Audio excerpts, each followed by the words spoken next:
고난 중에 소망하는 예수 공동체라는 제목으로 우리 함께 말씀 나누기를 원합니다.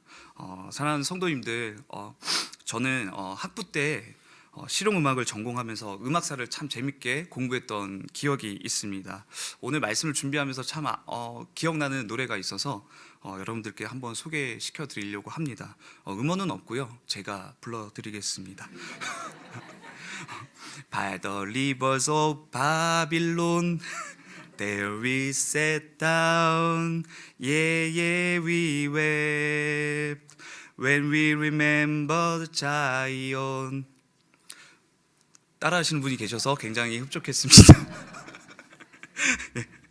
이 가사, 영어 가사 또 그리고 기억나시고 또 즐기셨던 분들 많이 계시죠. 멜로디 또 좋죠. 그리고 또 신나죠. 가사를 보면은 이 가사가 참 신기하게도 시편 137편 9절을 가사로 노래한 것입니다. 우리 시편 137편 1절 한번 읽어볼까요? 시작. 우리가 바벨론의 여러 강변 거기에 앉아서 시온을 기억하며 울었도다.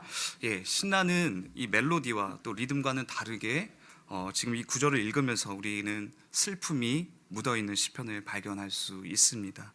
이 노래를 부른 보니엠의 구성원 멤버들이 이 카리브해 지역의 출신으로 그런 흑인들로 구성되어 있기 때문입니다. 아시다시피 카리브해에 위치한 자메이카는 400여 년간 백인들에게 압제당하며 살아왔습니다. 힘의 논리로 사탕수수를 생산해야 되는 많은 착취를 당했고 또 강제적인 노예 매매로 이산 가족이 되는 수모를 겪었습니다. 그래서 이 유다의 처한 상황과 더불어서 자신들의 그 아픈 기억과 이 정서에서 이런 노래를 같이 부르게 된 것을 볼 수 있습니다. 지금도 세계는 여전히 자행되고 있는 나라 간의 파워게임과 그리고 개인으로는 이 도시에서 우리는 누구보다 우위에 서 있을 건지에 대한 이슈로 떠들썩한 삶을 살고 있습니다. 그런데 이와 상관없이 하나님이 품으시는 백성에게는 소용없는 가치관이 된다라는 것을 우리는 이 말씀을 우리가 함께 읽으면서 우리가 발견할 수 있게 되는 것이죠. 우리의 노력으로 얻게 된 보상을 누림보다 파워게임에서 승리하여 높은 고지를 선점하는 것보다 하나님의 말씀에 대한 순종이 이 백성으로 하여금 비천에 처하기도 하게 되는 기준이 되고 또 부국강병하여서 영화를 누리는 기준이 된다라는 것입니다. 순종, 그 한 단어가 참 발음하기에는 쉬운데 행동하기에는 참 어려운 그 순종. 하나님 당신께서 이끌어 가시는 이야기인데도 불구하고 선택받은 백성이 역사의 페이지를 실패로 겹겹이 쌓아가도 하나님은 수치를 느끼시기보다는 이 백성을 향한 사랑을 드러내고 계십니다. 그래서 하나님은 이 백성을 떠나지 않으시고 하나님이 또 이 백성과 함께 하셨습니다. 그래서 결국에는 어떻게 되는가? 결국은 망합니다. 그것이 이 백성을 향한 하나님의 뜻이었습니다. 어째서 하나님이 우리를 향한 뜻이 멸망인가, 망함인가 질문하실 때가 있으실 것입니다. 네, 하나님은 진실하시고 신실하시며 당신의 언약을 충실히 지키시는 분이시기 때문입니다. 우리를 너무나도 사랑하시지만 공의로우신 분이시기에 그래서 결코 당신의 사랑이 값싸지 않도록 여기시는 분, 순종하는 자에게는 한없는 은혜와 자비를 베푸시지만 불순종하여 죄에 거하는 자에게는 국물도 없으신 분, 그래서 그토록 찬란한 영광의 장소였던 당신의 집인 이 성전마저도 부순 것을 허락하신 분이 바로 우리가 알고 있는 하나님 되신다는 것입니다. 그런데 그런 하나님의 은혜가 언제나 우리의 자격 유무와는 상관없이 우리를 향하고 있다라는 것이 성경이 말하는 하나님의 사랑과 은혜에 대한 해석입니다. 하나님은 우리를 사랑하십니다. 믿으시죠? 그 사랑 안에 거하시는 여러분들은 반드시 안전하실 것입니다. 이게 이번 주 우리 공동체가 함께 읽고 있는 성경의 내용이에요. 나라가 멸망하고 포로로 이끌려 정처 없이 노예로 살아갈 수밖에 없는 소망 없는 이 민족이 하나님의 은혜로 다시 긍휼을 얻고 각자 처한 곳에서 어떤 모습으로 하나님을 소망하며 하나님을 품고 살아갔는지 우리는 이 말씀을 통해서 확인합니다. 신기하게도 하나님은 세상 속에 자신의 역사의 주인공이라고 여기는 자들에게 하나님이 당신의 뜻을 깨닫게 하시고 계속해서 당신의 백성을 향한 구원의 역사를 써 내려가신다는 것입니다. 오늘 본문인데요, 다시 한번 우리 1절부터 2절 한 번 더 읽어봤으면 좋겠습니다. 한번 읽겠습니다. 시작. 바사왕 고레스 원년에 여호와께서 예레미야의 입을 통하여 하신 말씀을 이루게 하시려고 바사왕 고레스의 마음을 감동시키매 그가 온 나라에 공포도 하고 조서도 내려 이르되 바사왕 고레스는 말하노니 하늘의 하나님 여호와께서 세상 모든 나라를 내게 주셨고 나에게 명령하사 유다 예루살렘의 성전을 건축하라 하셨으니. 아멘. 하나님께서 붙잡혀간 우리나라의 왕도 아니고 바벨론 다음으로 세계의 패권을 쥐게 된 페르시아의 왕이 우리를 위해서 우리의 신 여호와의 이름으로 우리를 풀어준다고, 그리고 우리의 예배를 보장해 주겠다고, 이것이 지금 우리가 읽고 있는 1, 2절의 내용이라는 것입니다. 그래서 이것은 무엇입니까? 어떻게 해석할 수 있습니까? 전적으로 누군가의 공이 아니라는 것입니다. 이것은 하나님께서 그의 마음을 감동시키시고 움직이시고 그의 택하신 백성을 구원하시기 위한 당신의 이야기이고 우리를 향한 은혜인 것을 우리는 깨닫고 반응하게 될 수밖에 없는 것이죠. 사랑하는 성도님들, 우리의 흥망성쇠를 주관하시는 이가 누구이십니까?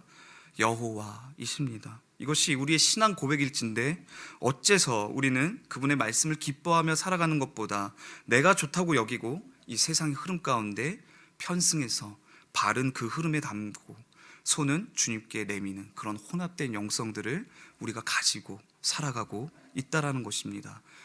그러면 어떤 일들이 일어나는가? 결정적일 때 우리의 우선순위가 매번 우리의 신앙 가운데 이슈가 될 수밖에 없는 것이죠.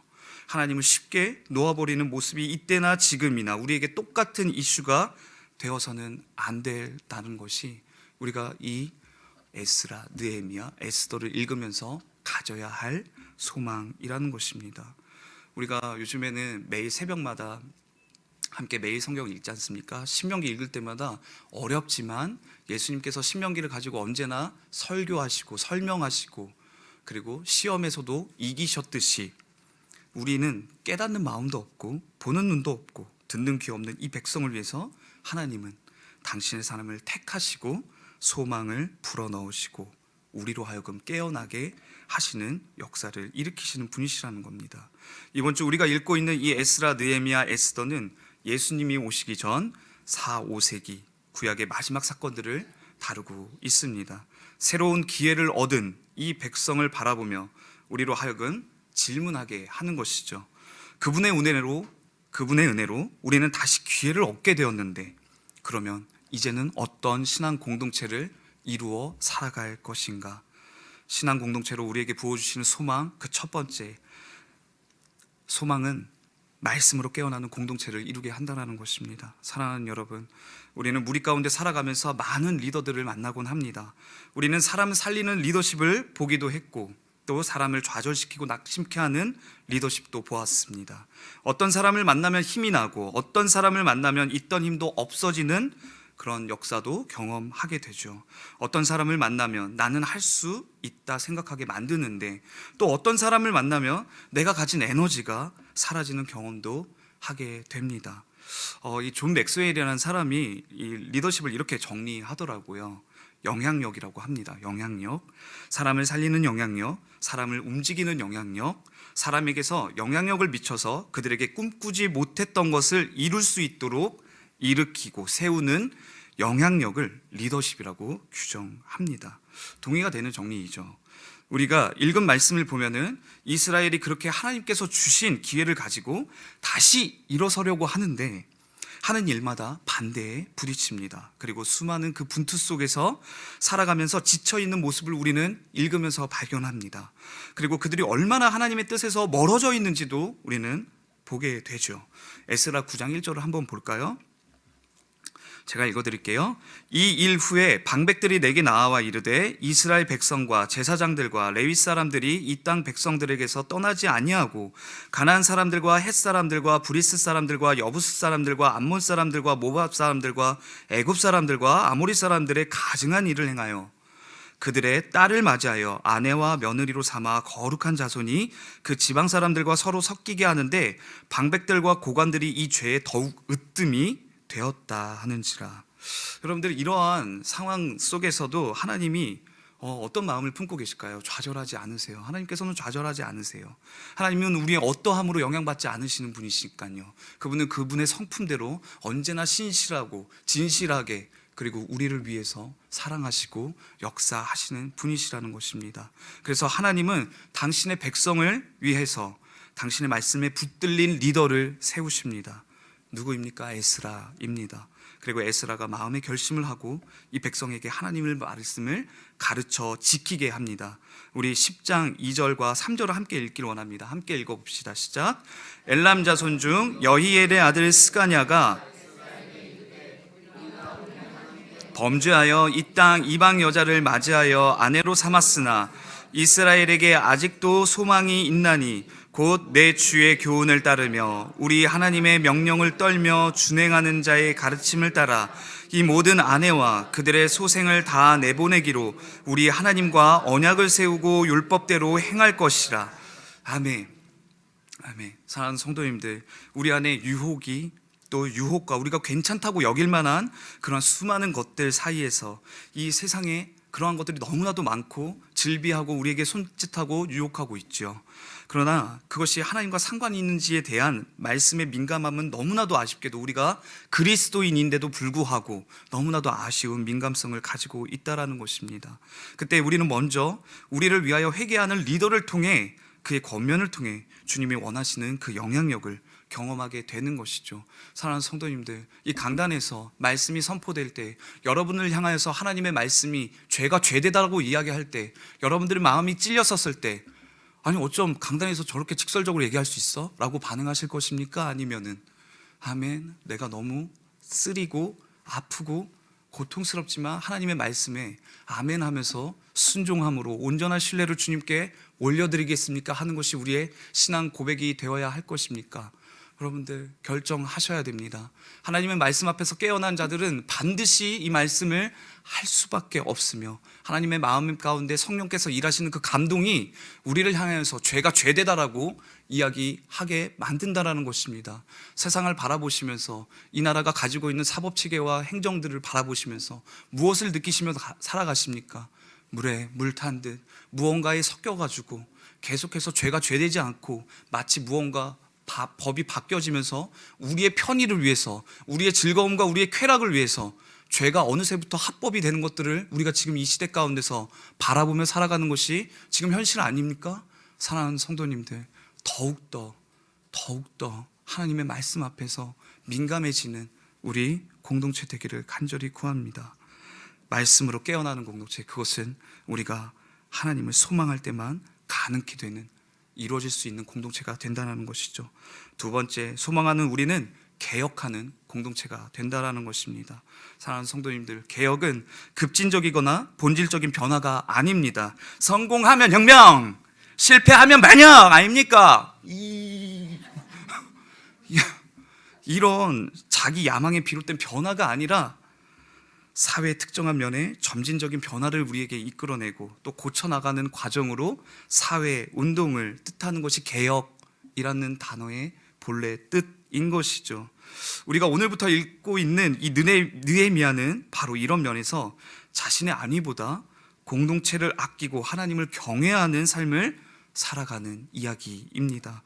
그리고 그 부르심 앞에서 페르시아 왕의 은총을 얻어서 유다의 성벽을 재건하는 사명을 우리 느헤미야가 받게 되는 것이죠.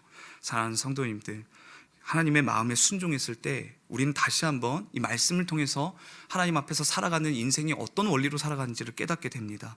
이 백성이 순종할 때 놀라운 하나님의 섭리를 경험한다는 이 사실과 원리, 순종은 우리를 마음을 변하게 하고, 순종은 우리로 하여금 다시 한번 하나님과 더불어 누리는 행복을 경험케 한다라는 것입니다. 느헤미야 2장 9절을 우리 함께 보겠습니다. 2장 9절. 이렇게 우리가 은총을 받아서 누리는 가운데서도 절대로 우리가 누리면서 살도록 반대하는 세력들은 절대로 가만두지 않습니다. 함께 보기를 원합니다. 2장 9절 읽겠습니다. 군대 장관과 마병을 보내어 나와 함께 하기로 시기로 내가 강 서쪽에 있는 총독들에게 이르러 왕의 조서를 전하였더니 그러나 이것이 왕에서 받은 그 은총과 그리고 왕이 조서를 써줘서 모든 자들로 하여금 그 왕의 명령으로 말미암아 유다의 성벽을 재건할 수 있도록 그런 허락이 떨어졌는데, 이것에 대해서, 이 일에 대해서 고가워하는 존재들이 분명히 존재한다라는 것입니다. 이내 순적할 줄 알았던 이 성벽 건축이 주변 사람들에 의해서 방해를 받게 되는 것이죠. 여러분들, 하나님의 일이 진행될 때 그것을 싫어하는 반대 세력들이 꼭 등장하는 법 아니겠습니까? 우리 10절 이어서 한번 읽어보도록 하겠습니다. 10절 읽습니다. 시작. 호론 사람 산발랏과 종이었던 암몬 사람 도비아가 이스라엘 자손을 흥왕하게 하려는 사람이 왔다함을 듣고 심히 근심하더라. 이때부터 이제 수없이 방해하는 공작들이 끊임없이 이 주야로 방비해야만 막을 수 있는 그런 상황들로 전개됩니다. 그래서 느헤미야는 한 손에는 연장, 한 손에는 무기를 들고 성벽을 보수하게 되는 것이죠. 그렇게 현실적인 대안으로 그들에게 믿음과 인간의 최선이 만난 이 현실의 뿌리박은 그의 믿음을 우리가 바라보면서 다시 한번 내가 이 세상을 살아가면서 어떻게 살아가야 되는지, 또한 공동체를 위해서 나는 또 어떻게 양립하며 살아가야 될지를 고민하게 되는 본이 되어주는 것이 느헤미야가 된다라는 것이죠. 사랑하는 성도님들, 여러분들의 삶의 현장 가운데서 끊임없이 하나님을 추구하며 하나님의 영에 사로잡혀 하나님께서 주시는 그 감동으로 여러분들의 현장에서 하나님을 전하시는, 하나님을 드러내시는, 또한 그로 말미암아 공동체의 유익이 되시는 그러한 여러분들 되시기를 축원합니다. 사랑하는 성도님들, 이제 이를 통해서 개혁은 어떻게 시작되는지를 우리는 함께 볼 수 있게 됩니다. 느헤미야는 이제 다시 한번 이 회중으로 하여금, 이 백성으로 하여금 언약을 다시 기억하게 하고 새겨가는 삶을 살아가게끔 명령하기 시작합니다. 이방 여인과 통혼하지 않는 것, 안식일을 지키는 것, 그리고 안식년을 지키는 것, 성전세와 제단 나무를 드리는 것, 그리고 제사장과 레위인들을 후원하며 그들의 헌신에 대한 개혁들이 단행되기 시작하는 것이죠. 그러나 여러분들 잘 아시다시피 개혁이라는 단어 자체가 가지고 있는 그 속도에, 점진적으로 가는 그 속도 가운데서 우리는 무엇을 느낄 수 있습니까? 이것이 한 번에 변화될 수 있는가? 그렇지 않다라는 것입니다. 다시 이스라엘은 또다시 영적으로 실패하게 되는 것이죠. 이 재갱신 자체가 다시 무너지게 되는 것입니다. 이걸 읽으시게 되실 때 또다시 한번 느끼게 되실 거예요. 또 실패하는구나. 정말 지겹다. 어쩌면 이렇게 성공할 수 있는 것들이 계속해서 거꾸로 넘어지게 되는 것일까? 우리의 노력은 헛수고인 것일까? 라는 좌절된 마음들이 올라오실 텐데, 우리의 마음에, 또 우리의 어떠함에 기대기보다는 하나님의 일하심과 하나님의 성품에 기대어서 그분이 얼마나 우리에게 신실하시고 그분이 얼마나 우리에게 성실하신지를 깃대어 이 말씀을 읽어가는 우리 되기를 간절히 원합니다. 그래서 이러한 몇 가지의 개혁들이 이제 꾸준히 일어나게 되는 것이죠. 이런 모습 때문에 잠시 다시 페르시아로 넘어갔다가 다시 귀환해 섰을 때 느헤미야는 또다시 부패해 있는 이 이스라엘을 발견하고 이렇게 반응합니다. 13장 23절 우리 함께 읽겠습니다. 시작. 그때에 내가 또 본즉 유다 사람이 아스돗과 암몬과 모압 여인을 맞아 아내로 삼았는데, 이상하게 국제 결혼이 너무 매력적으로 느껴지나 봐요. 여러분들 그거 알고 계시죠? 우리나라도 이제 국제 결혼이 굉장히 지금 흔해지고 있다라는 사실을. 그래서 우리나라가 이제 단일 민족이 아니라 이제 다민족 국가로서 이제 많은 행정적인 것들과 정책들에 대해서도 많은 변화들이 일어나고 있지 않습니까? 사랑하는 여러분들, 근데 이때와 지금 그때는 너무나도 다른 입장이라는 것이죠. 하나님께서 이 백성이 다시 한번 온전하게 서기 위하여서 이들이 문화와 그 모든 것들 가운데서 관용하는 것이 아니라 하나님의 문화, 그리고 하나님을 예배하는 그 예배를 빼앗기지 않기 위해서 이 예배 전쟁을 해야 되는 상황인데, 끊임없이 인권을 사람이 주장하면서, 하나님께서 우리의 인권을 주장하시는 것이 아니라 사람이 인권을 이야기하면서 그렇게 쉽게 허용하게 되는 것들을 통해 공동체가 자꾸만 오염되게 되는 오염되는 것을 우리가 확인하고 있는 것입니다. 그런데 여기서 느헤미야의 어떤 감정과 또 그의 과격한 리액션을 통해서 조금이나마 우리가 후련함을 경험할 수 있는데요. 25절 우리 함께 읽겠습니다. 시작. 내가 그들을 책망하고 저주하며 그들 중 몇 사람을 때리고 그들의 머리털을 뽑고 이르되 너희는 너희 딸들을 그들의 아들들에게 주지 말고 너희 아들들이나 너희를 위하여 그들의 딸을 데려오지 아니하겠다고 하나님을 가리켜 맹세하라 하고. 여러분들 어떻게 뜯어 말려도 못해요. 머리털을 쥐어뜯고 꿀밤을 먹여도 이 백성들이 잘 지켜지지 않고 듣지 않는다라는 것입니다. 우리의 마음이 우리가 좋다고 여기는 것들에 대해서 하나님보다 더 소중히 여긴다라는 것을 이 구절을 통해서도 우리가 확인해 볼 수 있습니다. 그러나 하나님은 끝까지 우리로 하여금 소망을 붙들게 하시는 것이죠. 에스라와 느헤미야를 보면서 여러분들, 우리는 그들의 좋은 선한 리더십과 그들의 영향력들을 바라보면서 참 배울 점이 많다라고 여기겠지만, 그들의 그 모든 사역들과 결과가 온전케 되는 것을 우리는 이곳에서는 확인할 수 없게 될 것입니다. 그래서 느헤미야 개인은 하나님께 신실하지만 포로기 이후 귀환한 공동체는 하나님 앞에 그렇게 신실하지 않음을 우리는 확인하게 되는 것이죠. 한 가지 일례로 이 말씀을 묵상하면서 우리 청년 공동체 안에서 일어났던 일들을 소개시켜 드립니다. 우리 청년 중에서도 이것에 있어서 매우 중요한 사항인 것을 깨닫게 되었고, 또 그리고 자신이 만나고 있는 연인에 대해서 그 연인을 열심히 전도하고 있었던 지체가 있었습니다. 그러나 그것 때문에 너무나도 불편해지고, 그리고 끝까지 인내하고 끝까지 섬기며 끝까지 애써 보지만 그게 쉽지 않아서 고민을 저에게 가져왔던 지체가 있습니다. 이렇게 조용히 묻습니다. 또 그리고 저 말고도 또 우리 다른 제자 그룹 지체들에게 이런 의견들을 묻고 말씀이 뭐라 하는지에 대해서 귀를 기울이기 시작했던 것이죠. 그가 하나님께 눈뜨도록 최선을 다해서 연애의 목적을 가지십시오라고 지체에게 권합니다. 그리고 그가 하나님과 만약에 내가 만나고 있는 그 연인이 나로 하여금 하나님과 함께 할 수 없게 만든다면 헤어질 수 없다라는 명확한 기준을 제시합니다. 여러분들이라면 어떻게 조언해 주시겠습니까? 너무 조심스럽지 않습니까? 그런데 그냥 결혼 후의 모습이 아니라 그냥 결혼 후의 모습이 이렇게 얘기를 좀 심플하게 해봤어요. 그냥 결혼 후의 모습이 하나님과 상관 있는 삶일 것 같니? 아니면 상관없이 멀어질 것 같니?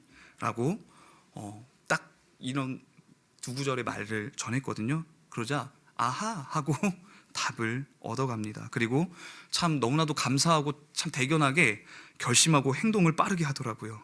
저는 우리 지체의 그 결단에 목양하는 자로서 되게 막중한 책임감을 느꼈습니다. 그리고 전심을 다해 그가 가정을 이룰 수 있도록 기도하기 시작했습니다. 주여, 건실한 형제자매를 만나게 하여 주옵소서. 목사 같은 믿음을 소유하고 연봉 6천이 넘는 짝을 만나게 하여 주옵소서. 이렇게 말고요. 하나님을 사랑하고 하나님을 닮아 가정에 신실하게 헌신하는 짝을 만나게 하여 주옵소서. 그래서 그의 이름처럼 우리 공동체는 고된 개혁의 시간 속에서 여호와께서 위로하시는 역사를 경험하게 될 것입니다. 느헤미야, 하나님의 위로하심. 끝까지 우리가 싸우고 우리가 하나님 앞에서 우리의 마음을 지키고 하나님 앞에 하나님이 우리에게 신실하셨던 것처럼 우리 또한 하나님께 신실하다면 하나님은 반드시 우리에게 위로하시고 또 소망을 품을 수 있도록 우리에게 역사하시게 될 것입니다. 우리는 또 이 느헤미야를 보면서 하나님을 허락하셔서 저 새로운 공간을 우리가 준비하게 되는 것을 기억하게 됩니다. 그리고 우리는 그 속에서 수많은 반대와 역경을 맞이할 수도 있다라는 것을 생각하게 됩니다. 사랑하는 성도님들, 우리는 이곳에서 도대체 어떤 공동체가 되어야 할까요? 우리를 지키고 보호하시는 하나님을 향한 이 신뢰를 올려야 할 때인 것입니다. 많은 사람들이 지나가다가 제가 산책하는데 이런 얘기를 하는 거예요. 빵집 문 닫았어. 어떡해. 들을 때마다 뜨끔뜨끔합니다.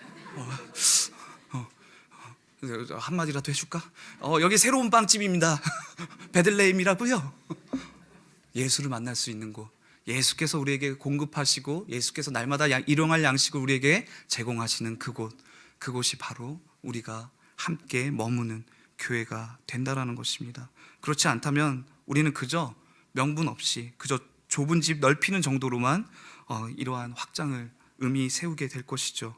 이 장소에서 우리 자녀들이 거룩한 하나님 앞에서 온 마음을 다한 예배가 회복되어야 하는 그러한 온전한 봉헌이 이루어져야 할 것입니다. 사랑하는 성도님들, 소망하십시오. 우리 아이들이 이곳에서 하나님을 만나길, 하나님을 꿈꾸길, 고난과 좌절이 찾아올 때 하나님을 소망하길, 혼란스러울 때 하나님이 정답이 되길, 그렇게 점진적으로 우리의 예배가 더욱 깊어져 가기 위한 예배당을 봉헌하기를 이 시간 함께 소망하길 원합니다.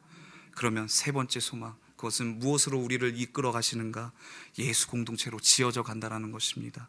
그래서 이제 우리가 소망하는 분은 어떤 영향력이 있는 리더보다도 우리를 하나님께 이끌어 주시는 영원한 리더 예수를 소망하게 합니다. 그분은 처음부터 우리에게 명확하게 자신의 정체성에서 이렇게 드러내십니다. 요한복음 14장 6절 함께 읽습니다. 시작. 나는 길이요 진리요 나로 말미암지 않고는 아버지께로 들어갈 자가 없도다. 그리고 이 구절은 우리로 하여금 생명을 담보로 교회가 되게 했습니다. 여러분들, 우리는 지금 그의 생명으로 살아가는 존재가 되었죠. 수많은 유혹 속에서도 타협치 않고 올곧게 고난이 와도 환난이 와도 수고로움 속에도 예수가 전한 이 진리의 말씀을 붙잡고 예수 공동체로 지어져 갑니다. 그리고 이곳에서 빛으로 부름받고 우리가 살고 있는 이 어두운 도시에서 우리는 빛과 소금의 소명을 감당하도록, 우리 공동체 가운데 예수를 드러내도록, 예수가 우리 앞에서 앞장서도록, 예수를 영화롭게 여기도록 우리는 그러한 신앙 고백 가운데서 만나는 모든 자들에게 나의 삶의 어떠한 생사화복 가운데서도 예수를 제외하고서는 설명할 수 없는 그러한 감격의 공동체로 이끌어지는 소망을 소유한 자들이라는 것입니다. 그런데 우리가 이 역할을 만약에 못한다면 그것은 얼마나 우리에게 있어서 불명예스럽겠습니까? 우리에게 예수는 누가 되십니까?